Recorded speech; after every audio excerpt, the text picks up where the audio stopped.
नमस्कार दोस्तों। धर्मशाला का सच जानने की लगातार हम कोशिश कर रहे हैं। अब तक 17 जगहों की खुदाई हो चुकी है।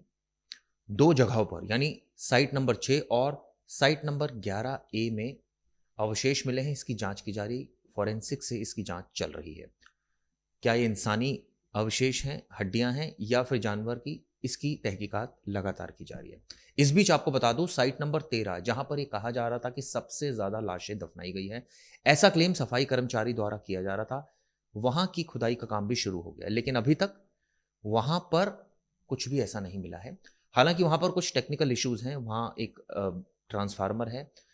इसके लिए सरकार और जो एसआईटी है वो एक अलग तरीके से वहां खुदाई करेगी, ये भी आपको बताऊंगा। लेकिन सबसे पहले आपको बता दूं, सफाई कर्मचारी का अब नार्को टेस्ट चाहती है एसआईटी। ये एक अपने आप में बड़ा अपडेट है, क्योंकि उनको ऐसा लग रहा है कि जो वो बयानबाजी कर रहा है उसको और पुख्ता करने के लिए नार्को टेस्ट की आवश्यकता है। ऐसे में इसमें सफाई कर्मचारी की जो सहमति है वो भी जरूरी होगी। कोर्ट में एप्लीकेशन दायर करेगी एसआईटी, जिसके बाद स्थिति साफ होगी कि क्या जो सफाई कर्मचारी है वो तैयार है या नहीं।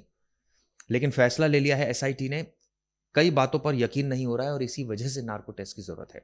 अब आपको बता दूं, जो हमने देखा साइट नंबर 13 एग्जैक्टली है कहाँ, ये आपको बता दो। वहां पर नेत्रवती नदी है, उसके किनारे पर जंगल है, वो साइट नंबर 13 कहा जाता है। वहां पर आपको बता दूं कि जीपीआर सिस्टम के जरिए वहां सच्चाई पता लगाने की कोशिश की जा रही है। जीपीआर सिस्टम क्या है इसके बारे में भी आपको बताता हूँ। ये दरअसल ग्राउंड पेनिट्रेटिंग रडार है, और ये एक टेक्नोलॉजी है जिसके जरिए जमीन के अंदर क्या चीज है इसका पता लगाया जा सकता है। इसी के तहत ये अब इसका इस्तेमाल किया जा रहा है। आपको बता दें कि कर्नाटक सरकार से खासतौर पर इस सिस्टम की मांग की थी एसआईटी ने, जो सिस्टम उनको मिला।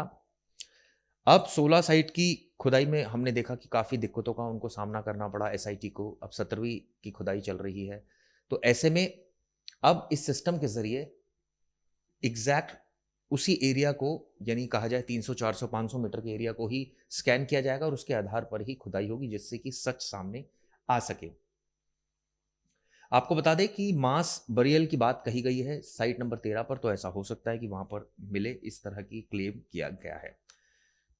आपको ये भी एक स्थिति बता दें, वहां एक डैम है और एक बिजली घर है, जिसकी वजह से बिजली का ट्रांसफार्मर है, जिसकी वजह से वहां टेक्निकल इश्यूज है। पूरी जंगल की खुदाई संभव नहीं है साइट नंबर 13 की, इसी वजह से जीपीआर सिस्टम की मांग की गई थी, यानी ग्राउंड पेनिट्रेटिंग रडार, जिससे जमीन के अंदर दफन जो सबूत है वो नजर आ सकते हैं और वहीं से खुदाई हो सकती है।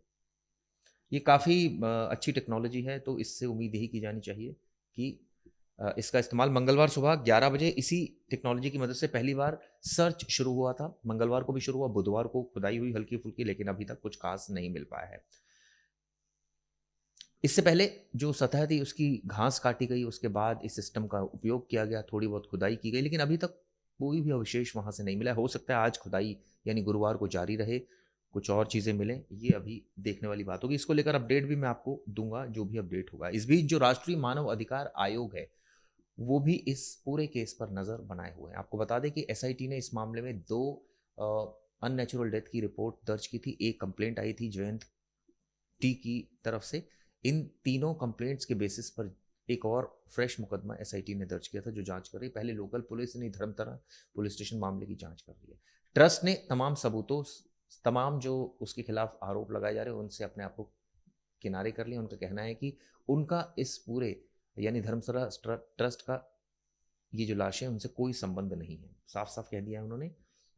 इस बीच राज्य सरकार ने एसआईटी को ऑफिस को पुलिस स्टेशन का दर्जा देने का भी फैसला कर लिया है, क्योंकि अभी तक एसआईटी पुलिस स्टेशन नहीं था। ये भी एक अच्छी कवायद हो रही है, लेकिन कहीं कहीं अभी भी कई ऐसे सवाल हैं जिनसे पर्दादारी जो है वो हटनी चाहिए।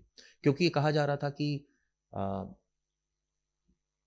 ह्यूमन स्केलेटन है, लेकिन अभी निश्चित रूप से जो फॉरेंसिक जांच होगी तो स्थिति साफ होगी। लेकिन सवाल ये उठता है कि अचानक सफाई कर्मचारी का ऐसे आ जाना सामने, उसका कहना, ये क्लेम करना, इसके बाद एक और महिला का भी क्लेम करना कि उसके उसके सामने खुदाई हुई थी। ये कई ऐसी चीज़ें जो भी अंडर इन्वेस्टिगेशन है, तो अभी कोई बहुत ज़्यादा कमेंट नहीं किया जाना चाहिए, क्योंकि अभी तक एसआईटी ने कोई किसी कंक्लूजन पर नहीं पहुंची। जैसे मैंने आपको बताया कि 3 मामलों की वो तहकीकात कर रही है, जिसमें एक अनन्या भट्ट का मामला है, जिसमें जो 2 मामले हैं जिनमें ये भी कहा गया था कि पुलिस ने दफनाई थी एक बॉडी। तो ऐसे तमाम एलिगेशंस हैं, इन एलिगेशंस के बेसिस पर इन्वेस्टिगेशन की जा रही है कि आखिर वो क्या हालात थे, क्या सारे केस एक दूसरे से जुड़े या अलग अलग हैं या over a period of time हुआ, क्योंकि ये जो अवधि बताई गई है 10-15 सालों की है, तो ऐसे में क्या संभव है सारी चीज़ें, इसके बारे में हमारी नज़र भी रहेगी और आपको इसको लेकर एक एक अपडेट देते रहेंगे। ये वीडियो कैसी लगी बताइएगा। धन्यवाद।